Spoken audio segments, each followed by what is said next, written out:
que eu ia te falar, porque assim, Sim. pelo que eu te vejo, seu coração, ele tem uma coisa de pureza quando você entrou. Sim, total. E você foi perdendo essa pureza Sim. porque, né, enfim, o mundo vai cair na sua cabeça.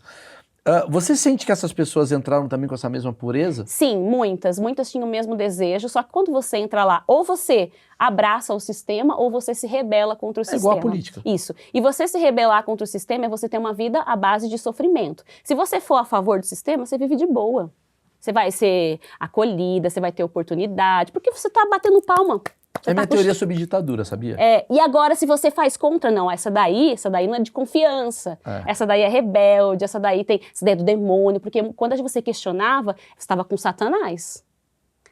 Eu recebi exorcismo. Sabe por que eu recebi exorcismo? Porque eu tinha um projeto que chamava Circo da Verdadeira Alegria e eu me vestia de palhaço.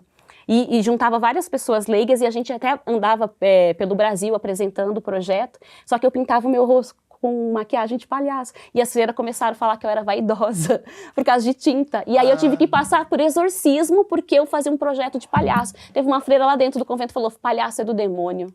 Aí eu ficava assim... eu dou razão pra ela, eu dou razão. Tá corretíssima. Palhaço é do demônio. Agora, esse negócio de vaidade, não. esse negócio da vaidade, principalmente pra... Claro que homem é vaidoso também, mas a mulher geralmente mais. Como é que era? Não podia... Não podia nenhum tipo de vaidade. A gente não usava desodorante com cheiro. Peraí. Não podia. Embaixo daquele hábito lá? Podia usar desodorante, mas não podia ter cheiro. Não podia não ter cheiro cheiroso, não. Rolon. Não podia. Podia se depilar, por exemplo? Não podia se depilar. Ficava Muito raro. Você vê as freiras Não, embaixo do braço sim, não podia depilar as pernas. Isso. Mas de Isso aqui é esquerda o padre, só... não é freira.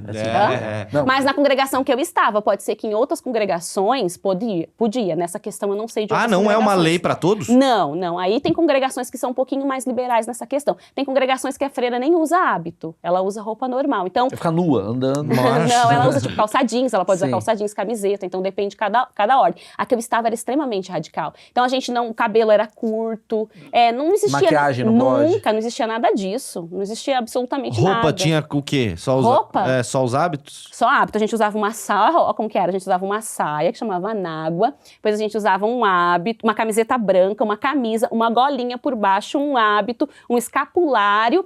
No véu tinha uma touquinha e tinha o véu. Era tudo isso que a gente usava. 40 graus lá fora tinha que usar Sim. isso aí.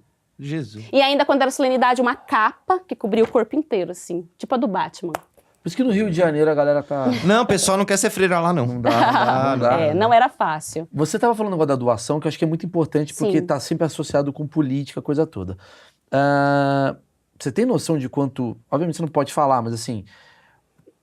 Quanto que entrava, pra onde ia, vocês tinham acesso a isso? Não, nós não tínhamos acesso, porque a gente era do baixo escalão e só as poderosas que tinham acesso a isso. Nós não, nós trabalhávamos para trazer dinheiro pro convento. Mas você chegou a ver coisa do tipo, a mulher contando dinheiro, tacando pra cima, striptease na igreja. Imagina, MC Freira.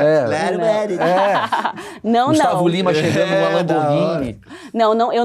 Eu nunca me liguei muito com dinheiro, então eu nem era atenta a isso, eu não tinha essa dimensão de como funcionava essa questão financeira, eu não tinha. Mas assim, era muito dinheiro que rolava, porque a gente morava nos lugares caríssimos, a gente pagava aluguéis caríssimos, a madre vivia viajando pra Europa. O quê?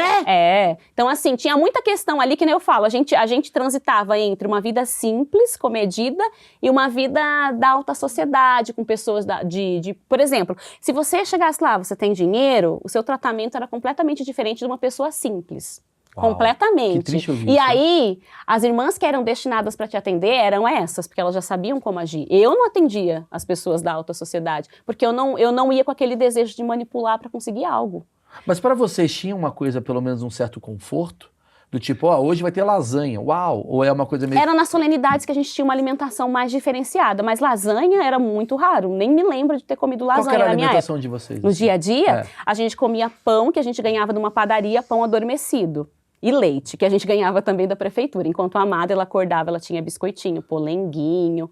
A gente ganhava carcaça de frango das feiras, sardinha, e era isso que era nossa... E sabe ponta de frios, quando você compra a peça do frio e fica aquelas pontas?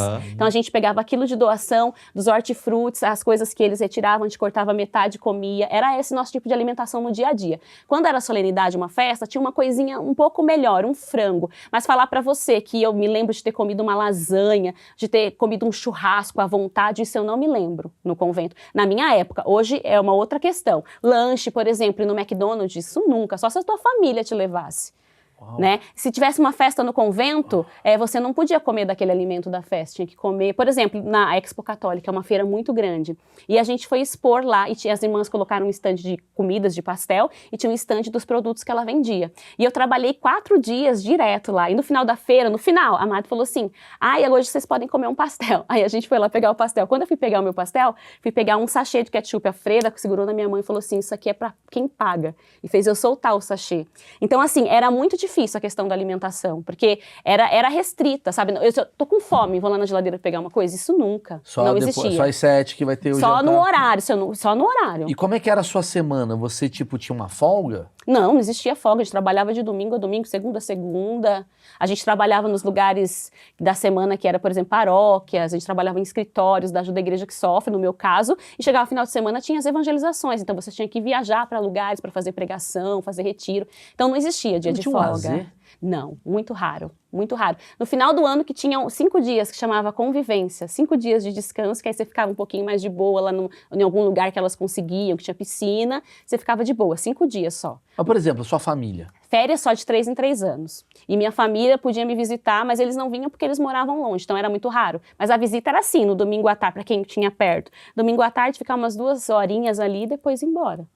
Como é que era você com o telefone? Controlado, tinha alguém sempre no telefone ouvindo o que você estava falando. Você nunca falava com a sua família sozinho. Alguém ouvindo? Sim, existia um lugar, tipo assim, um espaço na casa que era o telefone. E aí lá tinha uma irmã responsável que cuidava de todas as ligações. Cara, é mais legal ser preso. Eu tô Ô, falando irmão, sério. tô falando sério também. Porque é o seguinte... Vale mais a pena, Ô, bicho. tô aqui... Porque o cara é preso, ele vai pra igreja. Não, é o contrário. Não, igreja vai pra preso. Isso. Por isso que o único jeito de sair do crime é indo pra igreja. Que é pior. Tá ligado? É isso, entendeu? Cara, beleza, eu sei que você vai estar tranquilo. Eu sei que você vai estar lá. Não vai sair, não vai falar pra ninguém. Polenguinho é o cacete, Meu Deus, cara, que relato bizarro Isso, que você é tá me muita passando. coisa. E esse livro aqui que eu falei pra você, ele traz todos esses relatos, não só meus, de Não é várias dela, pessoas. não é seu livro. Não, esse livro aqui foi escrito por um vaticanista, ele é fotógrafo do Papa Francisco, e aí ele começou a ouvir relatos de freiras do mundo inteiro, de ex-freiras, na verdade, contando os abusos e as violências, frustrações na vida religiosa. E ele escreveu esse livro como uma denúncia. Então, assim, os católicos, eles me macetam na internet. Eles falam que eu sou mentirosa, que eu não tenho vocação, que eu sou do demônio, que eu sou o diabo a 4. Mas aí eu gosto de mostrar esse livro porque foi um vaticanista que escreveu. Então, assim, eu tô fora da igreja, eu não pertenço mais ao catolicismo, ok. Ah, você é revoltado, ok. Mas esse daqui não. Esse Sim, daqui mas a tá visão dentro. que as pessoas têm de você... Porque, assim, obviamente, você tá trazendo um recorte seu, Sim. que é a sua vida, a sua Sim, vivência, sim, né? sim. Deve ter agora a Laura, que é da igreja lá do Sergipe, sei lá eu, sim. e falando, essa mulher é um absurdo, porque Sim. comigo aqui... Eu como lasanha todo dia. Não, não, lasanha não, o meu pão não é amanhecido.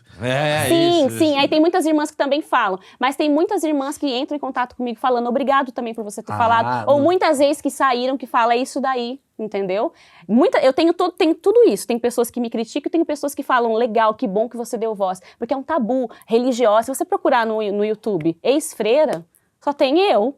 E acho que tem uns 2, 3 relatos de uma outra irmã lá que é tipo uma fala, um texto lido. Tem mais ex-gay do que ex-freira. Sim, Tá então mais assim, fácil. é um tabu, isso é um tabu. E aí eu vou te fazer uma pergunta. Eu trouxe aqui um cara que eu adorei a entrevista, recomendo. Se você tá gostando desse papo, assista o papo que eu tive com o Thiago Santinelli. Thiago Santinelli é um comediante e ele foi um cara que vivenciou o fundamentalismo, mas não no lugar de padre, né, o freira, no lugar de... Frequentador da igreja. Eu Da assisti. igreja. Assistiu. Assisti. É incrível o papo dele. Sim.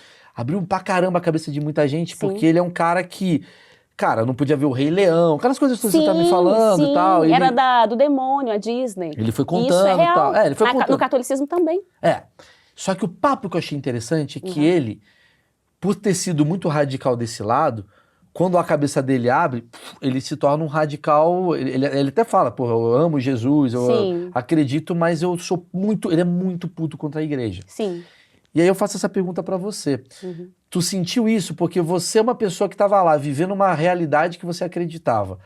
Como é que é pra você rezar um Pai Nosso hoje em dia? Te mexe? Não, porque na verdade eu fui vivendo um processo de transformação na minha espiritualidade. Eu consigo separar a espiritualidade de religião. Então hoje eu posso rezar qualquer oração, nunca tive problema com isso, mesmo quando estava no convento. Então quando eu rezo um Pai Nosso, eu penso que Deus é natureza, eu não tenho esse problema. Eu não tive essa questão dessa revolta, como é que eu posso dizer, por não ter podido fazer coisas. Porque na minha casa, quando eu era jovem, criança, eu não fui proibida de nada. Então eu não tive essa questão dele. Do que a questão isso. dele. Eu fui viver mais a opressão quando eu entrei no convento. Só que isso foi uma escolha minha, porque fui eu que optei por entrar. Sim. E eu que optei por demorar a sair, porque eu não conseguia sair, porque ficava na minha cabeça que eu tinha vocação e tal.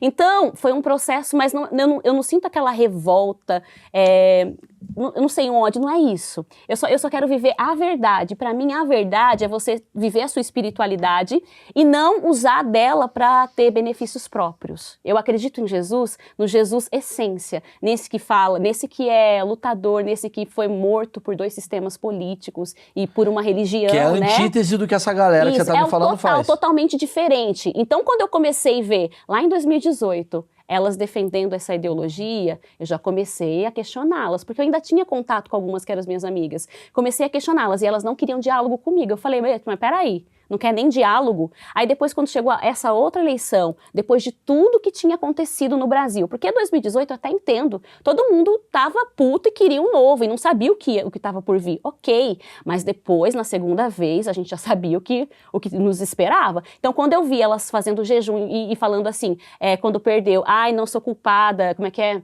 Não faço parte dessa escolha, e postando um monte de porcaria, eu falei assim, não, isso daí não é fé. Isso aí é uma manipulação do sistema. E aí eu comecei a entender tudo isso, comecei a estudar sobre isso, sobre abuso psicológico.